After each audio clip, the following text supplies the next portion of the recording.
Welcome back to my channel. We are very close to the 2020 Spanish Grand Prix. So I'm going to do two boards today, and I'm going to go through some of our headlines, recent history, and then I'm going to go team by team, every driver's history in the last 2 to 3 Spanish Grand Prix.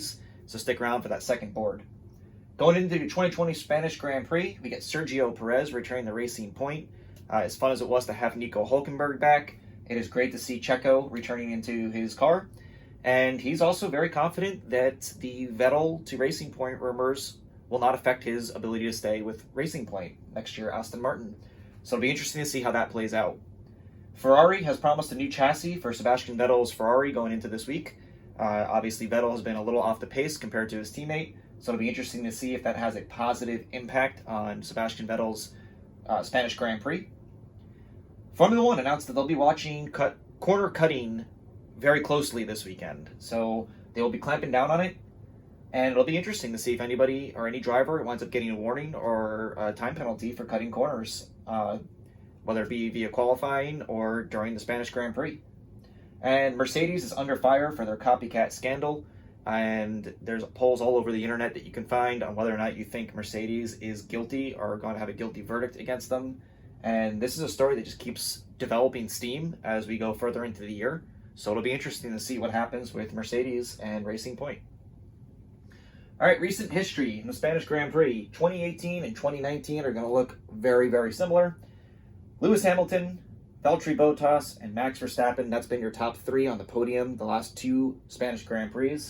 The only difference in 2019, Lewis Hamilton records the fastest lap, and in 2018, it was Daniel Ricciardo racing for Red Bull. And now I'm going to switch boards so we can go through each driver. Okay, so let's take a look at every driver and how they've done in the past 3 Spanish Grand Prix. We'll start up top with Haas, and we got Romain Grosjean and Kevin Magnussen. So Grosjean finished 10th, had a retirement and a 10th. That's 2017, 2018, and 2019. Magnussen now had a 14th, a 6th, and a 7th. So if he can have results like that for Haas this year, it would be a fantastic weekend. And I think everybody in that garage would be super happy if they can replicate those results, especially both drivers in the points last year. I don't think that'll be the case, but it would be fantastic for them. AlphaTauri, Pierre Gasly and Danny Kvyat. Gasly gets he wasn't starting in 2017, has a retirement in 2018, but has a really good 6th place finish last year. Of course, he was with Red Bull at that point, but if he could replicate a 5th through 10th in the points, I think it'd be a pretty good week for him. Danny Kvyat has a 9th, did not race in 2018, and another 9th, so pretty consistent there of where he's been finishing. Alfa Romeo, so Giovinazzi, obviously he was not racing yet in 2017 and 2018. He had a 16th place finish last year in the Spanish Grand Prix. Kimi Räikkönen has not had a lot of luck in Spain in his last few races. So retirement, and a 14th. So 2 retirements with Ferrari and a 14th last year with Alfa Romeo. He'll be looking to build on that. Although the way his race results have gone this year, it'll be, I think, a little bit of a hill for him to climb there. Racing Point gets Checo back, and Checo's results have been kind of going the wrong way for him, but Racing Point in general hasn't done that well here. So Checo's got a 4th, a 9th, and a 15th last year, so he'll be hoping for a much better return to Formula One this week, and hopefully he can finish in the points. Lance Stroll, 16th, 11th, and a retirement last year.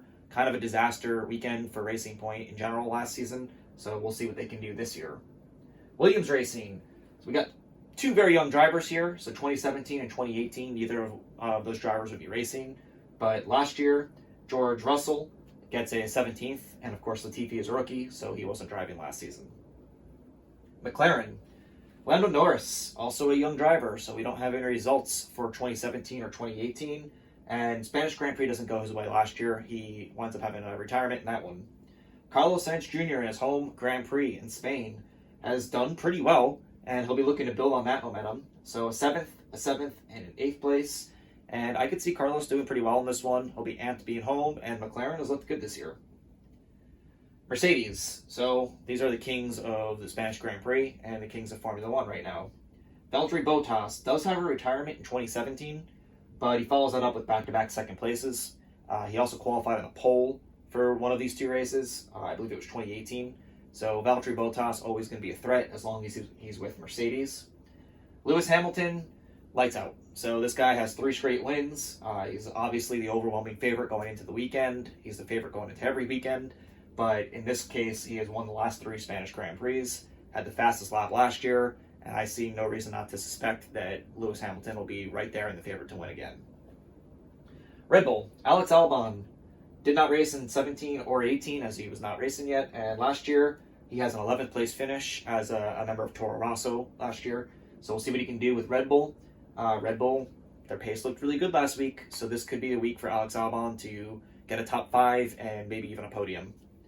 Max Verstappen has a retirement in 2017, but does follow it up with back-to-back podiums, 3rd and 3rd. Red Bull is going to be flying high after Verstappen won last week. It'll be interesting to see if they can come up with something to beat Mercedes this week. Ferrari, Sebastian Vettel has been really good in the Spanish Grand Prix. 2nd place, 4th, and 4th. Obviously, with Ferrari, 4th isn't the best, but he'll be looking to build on that. If Vettel can get a 4th place in the Spanish Grand Prix, it'll probably feel like a win for Ferrari right now with everything that's going around Sebastian Vettel.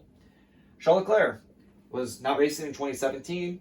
As a member of Alfa Romeo, he had a 10th in 2018, and he has a pretty solid 5th place in 2019. I think Ferrari in general would like to see him get a little bit higher than a 5th place, but we just never know what they're going to look like with speed this year. So we'll see. Of the 2 drivers, I would suspect that Charles Leclerc's got the better chance of podium with the way things have gone this year, but only time will tell, and we'll get first practice FP1 tomorrow. Renault. Daniel Ricciardo, as a member of Red Bull Racing, had a 3rd and a 5th, and with Renault last year, he has a pretty rough day, finishing 12th, couldn't get in the points.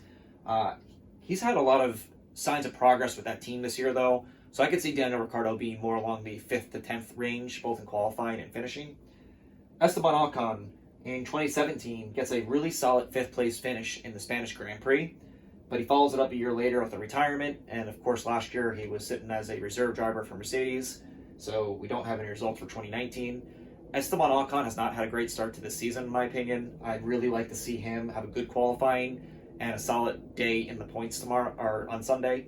So he's a driver I'm definitely looking at because I kind of feel if he doesn't start turning around soon, his seat could be in jeopardy again down the road. It's still early, but of the 2 drivers, you have one that's leaving for McLaren next year, and he's vastly outperforming Ocon so far. So I'll be watching Esteban pretty closely this weekend. So I hope that gets you ready for the Spanish Grand Prix. I can't wait. FP1 tomorrow, and I'll be doing reviews after on each day for Friday, Saturday, and Sunday of FP1, FP2, FP3, qualifying, and of course the Grand Prix. So it's going to be the first weekend that I'm doing a full review of every practice, qualifying, and race. If you like my content, please hit subscribe and like, and let me know what you think in the comments, and I will see you in the next video. Thank you for watching.